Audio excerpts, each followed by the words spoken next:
आघात. लेखिका प्रिया उंबरकर. वाचक स्वर सिद्धी गायकर.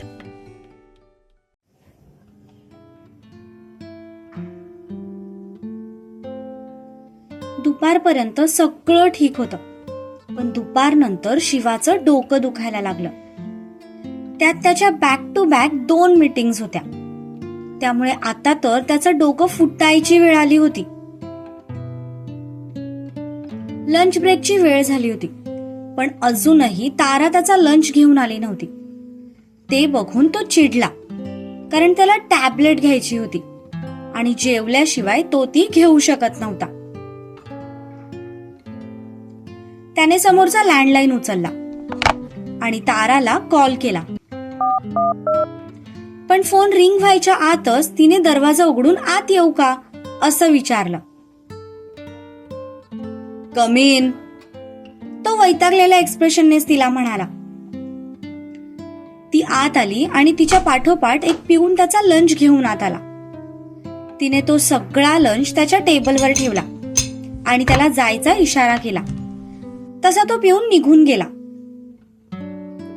शिवा मात्र समोरच्या जेवणाकडे थोड्या गोंधळलेल्या नजरेने बघत होता. समोर एका बाउलमध्ये प्लेन मुगाची खिचडी होती, एका प्लेटमध्ये सलाड, वाटीत दही होतं आणि त्यासोबत 2 केळी होते.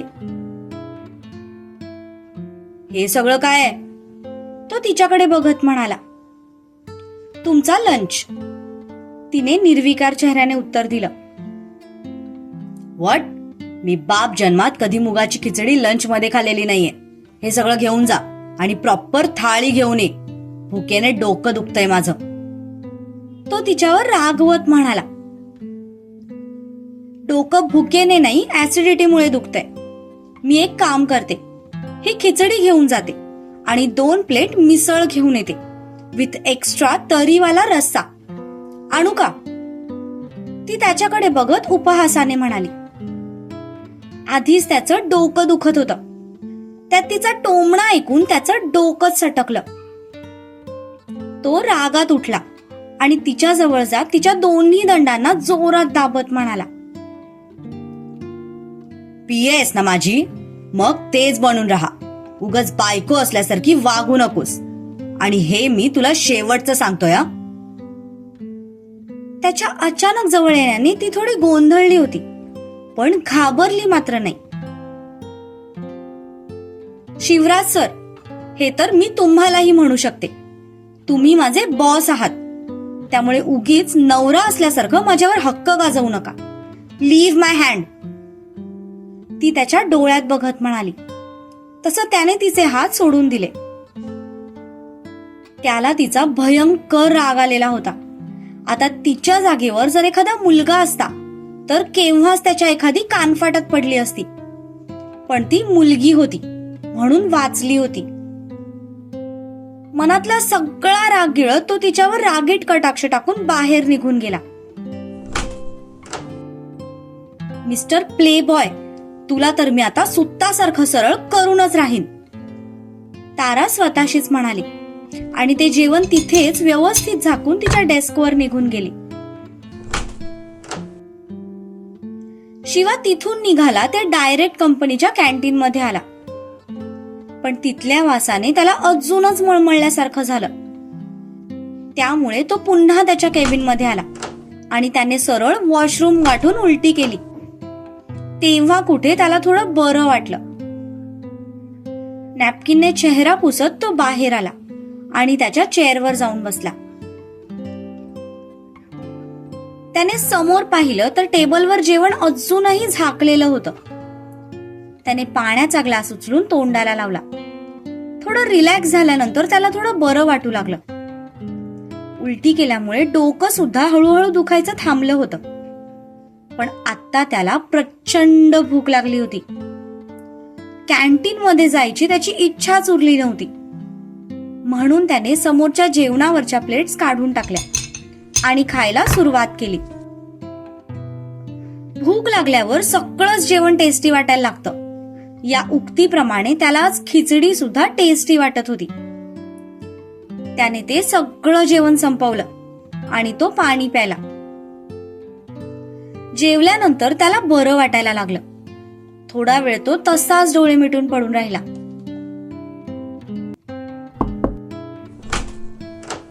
मे आय कम इन सर? पुन्हा दाराचा आवाज आला. तसं त्याने वैतागून दाराकडे पाहिलं. No, leave me alone. तो तिला सरळ नकार देत म्हणाला. पण त्याने नकार दिल्यानंतरही ती दरवाजा उघडून आत आली. तुला एकदा सांगितलेलं कळत नाही का? तो तिच्यावर पुन्हा ओरडला. यावर मात्र तिने काहीच उत्तर दिलं नाही. तिने हातातली टॅबलेट त्याच्यासमोर पकडली आणि म्हणाली, ऍसिडिटीची टॅबलेट आहे, घ्या, म्हणजे तुम्हाला बरं वाटेल. तिचं ऐकून तो थोडा शांत झाला. त्याने तिच्या हातातली ती टॅबलेट घेतली आणि तोंडात टाकत पाणी प्यायलं.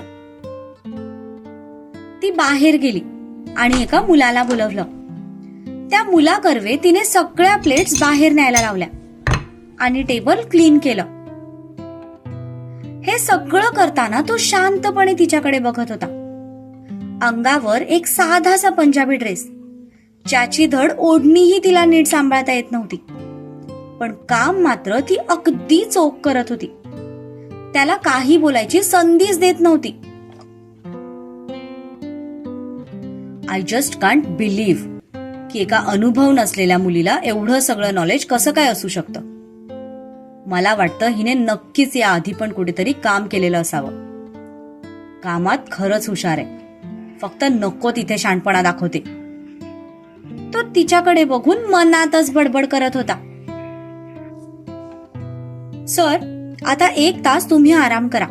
त्यानंतर आपल्याला प्रोडक्टची पाहणी करायला गोडाऊनवर जायचंय. ती त्याच्याकडे बघत म्हणाली. आपल्याला?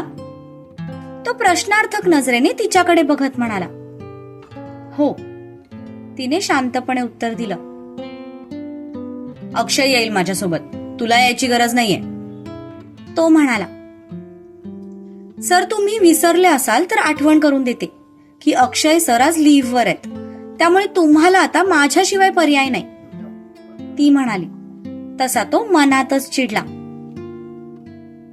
मग मी एकटा जातो. तरीही तो माघार घ्यायला तयार नव्हता. सर, मी तुमची पर्सनल असिस्टंट आहे, त्यामुळे जोपर्यंत माझं वर्किंग टाइम संपत नाही तोपर्यंत मी तुमच्या सोबतच राहणार आणि तुम्ही मला माझं काम करण्यापासून रोखू शकत नाही. तिने एकदम शांत चेहऱ्याने उत्तर दिलं. पण तिचं उत्तर ऐकून त्याने पुन्हा डोक्याला हात लावला. तिच्याशी आर्ग्युमेंट करून त्याला अजून स्वतःचं डोकं दुखवून घ्यायचं नव्हतं. ओके फाईन, निदान 1 तास तरी परत मला डिस्टर्ब करायला येऊ नकोस. I need some rest. तो तिच्याकडे न बघताच म्हणाला. शुअर सर, ती म्हणाली आणि बाहेर निघून गेली. हे भगवान, कुठून आली आहे ही आफत काय माहित. तो तिला बाहेर जाताना बघून मनातच म्हणाला. एका तासानंतर ती पुन्हा आली आणि त्याला त्याच्या कामाची आठवण करून दिली.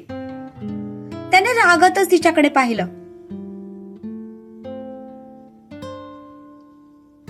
आणि खुर्चीला लावलेलं ब्लेझर अंगावर चढवत तो उठला आणि दोघेही तिथून गोडाऊनच्या दिशेने जाण्यासाठी निघाले.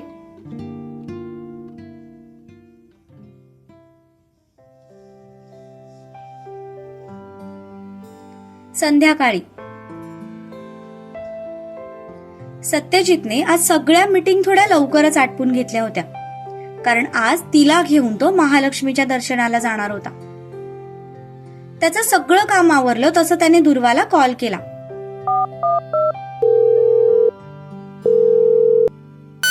हॅलो, ती म्हणाली. हॅलो एंजल, आवरलं का तुझं? चल सोबतच घरी जाऊयात. तो म्हणाला. मी 10 मिनिटांपूर्वीच घरी पोहोचले आहे. तिने उत्तर दिलं. तसं त्याने घड्याळाकडे पाहिलं तर ऑफिस टाइम संपून अर्धा तास झाला होता. म्हणजे कितीही लवकर आवरण्याचा प्रयत्न केला तरी त्याला उशीर झाला होता. आय एम सॉरी, कामात कसा वेळ निघून गेला समजलंच नाही. तो तिची माफी मागत म्हणाला, इट्स ओके, आता बोलण्यात टाइम वेस्ट करण्यापेक्षा लवकर घरी या, तोपर्यंत मी माझं सगळं आवरून ठेवते. ती म्हणाली, ओके, आय एम कमिंग. असं म्हणत त्याने फोन ठेवून दिला.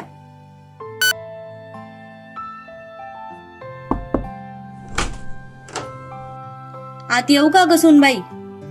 अक्का दारातून म्हणाल्या. तसं तिने मागे वळून पाहिलं. अक्का साहेब तुम्ही? अहो या ना, विचारताय का? ती लगेच उठत म्हणाली. अक्का साहेब आत आल्या. त्यांच्या पाठोपाठ एक मेड आतमध्ये आली. तिच्या हातात 2 बॉक्स होते.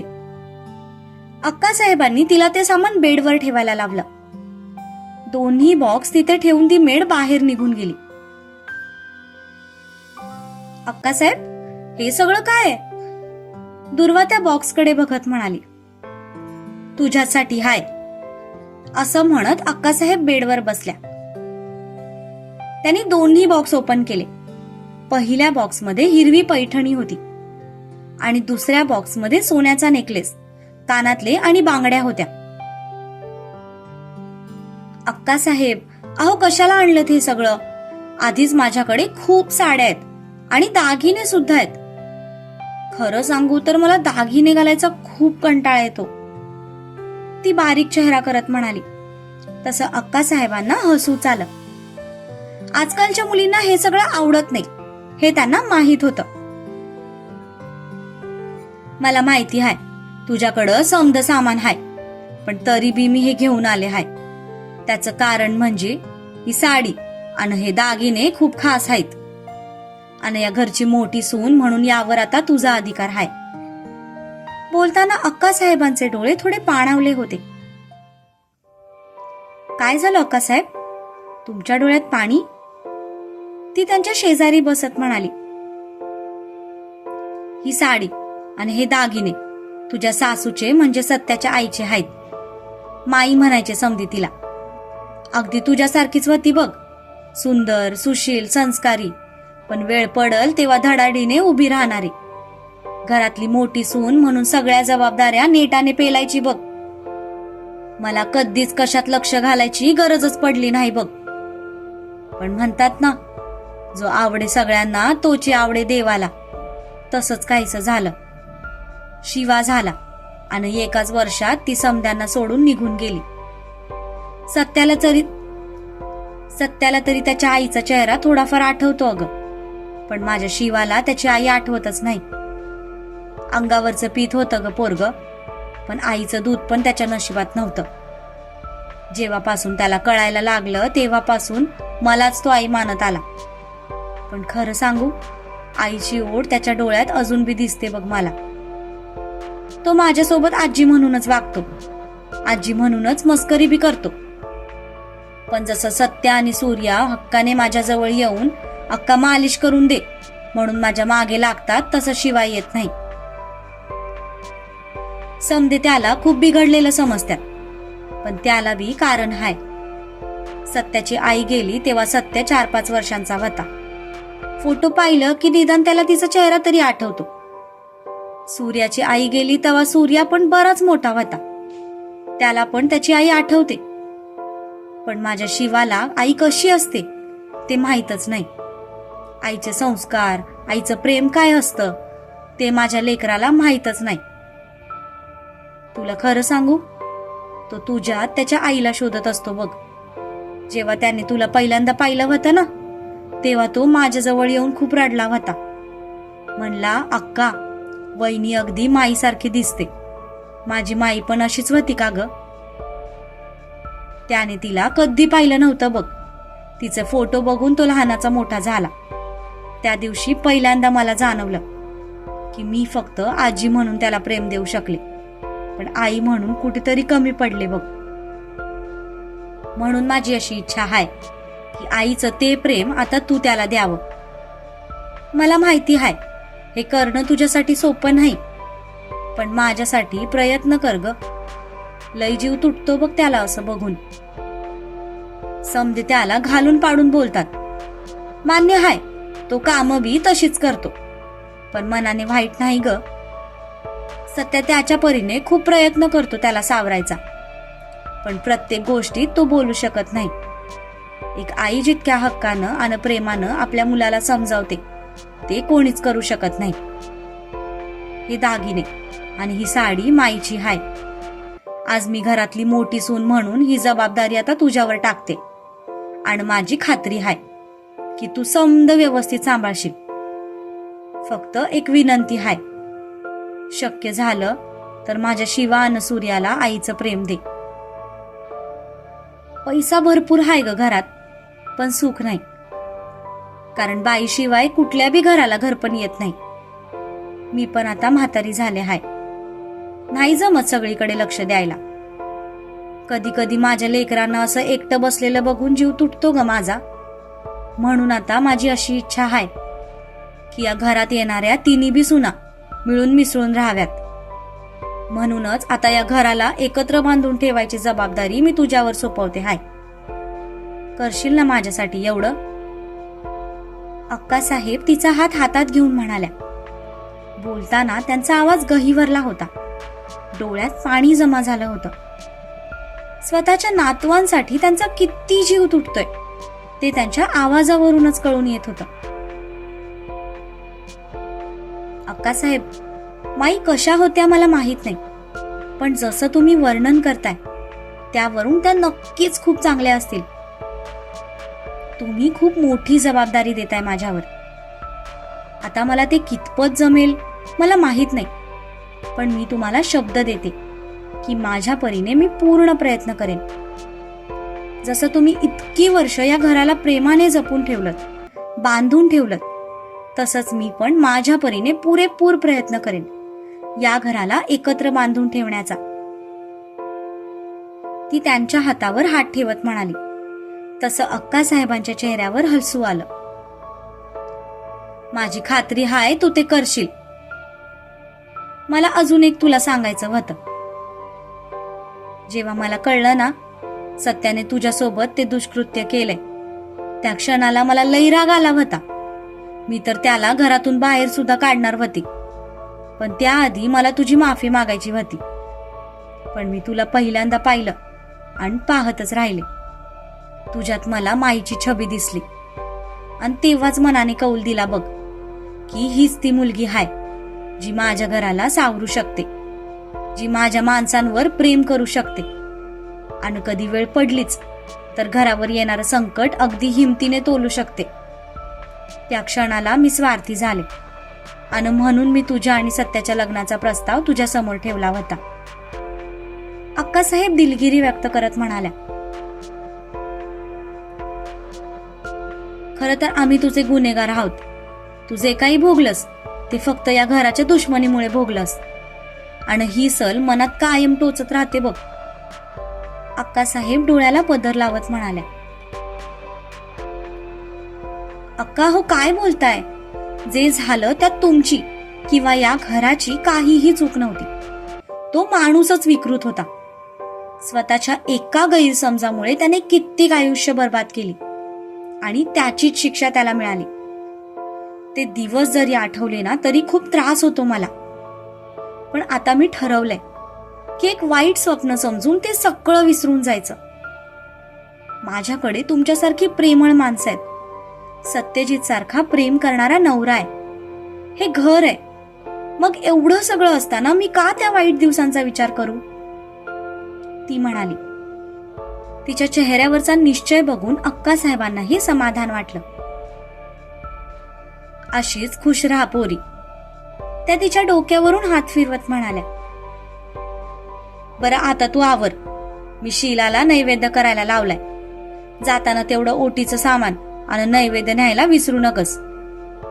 असं म्हणत त्या उठल्या. हो, ती म्हणाली. अक्कासाहेब बाहेर निघून गेल्या. दुर्वा मात्र त्या साडीकडे एक टक बघत होती. मध्येच तिच्या मनात एक विचार आला आणि तिने कपाट उघडून तिचे सगळे ब्लाऊज बाहेर काढले.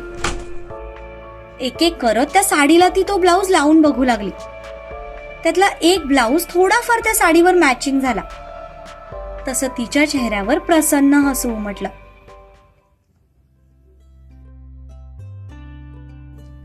तिने पण माईचा फोटो बघितला होता. त्यांच्या सादगीमध्येच त्यांची सुंदरता होती. तो फोटो आठवून तिच्या मनात एक कल्पना आली आणि ती साडी घेऊन चेंजिंग रूम मध्ये निघून गेली.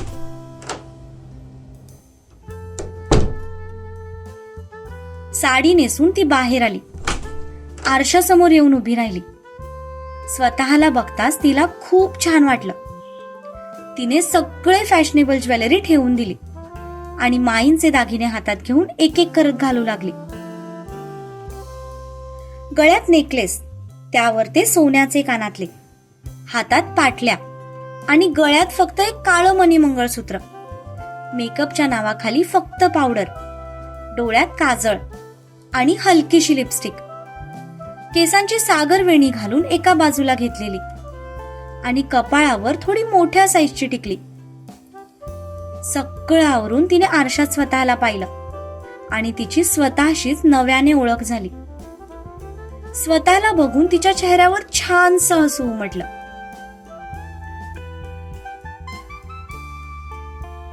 हो चालेल, मी उद्याच निघतो. सत्यजित फोनवर बोलत रूम मध्ये आला. त्याच्या आवाजाने तिने मागे वळून बघितलं. तिच्यावर नजर पडताच तो मात्र जागेवर स्तब्ध झाला. समोरची व्यक्ती बोलत होती, पण ते शब्द सत्यजितच्या कानापर्यंत पोहोचत नव्हते, कारण तो तर केव्हाच तिच्या रूपात पुढता बुडाला होता. त्याची ती नजर बघून ती लाजली आणि तिने मान खाली घातली. हॅलो, आवाज येतोय? पलीकडची व्यक्ती म्हणाली. तेव्हा कुठे सत्यजित भानावर आला. हो, बरं, मी नंतर फोन करतो तुम्हाला, बाय, असं म्हणत त्याने फोन ठेवून दिला आणि हातातली बॅग बेडवर टाकली. तिच्यावर एक टक नजर रोखत तो तिच्याजवळ जात होता. तसं तिच्या हृदयाची धडधड वाढत होती. तिने हाताच्या मुठीत साडीचा पदर घट्ट धरून ठेवला होता. त्याच्याकडे नजर वर करून बघण्याची सुद्धा तिची हिंमत होत नव्हती.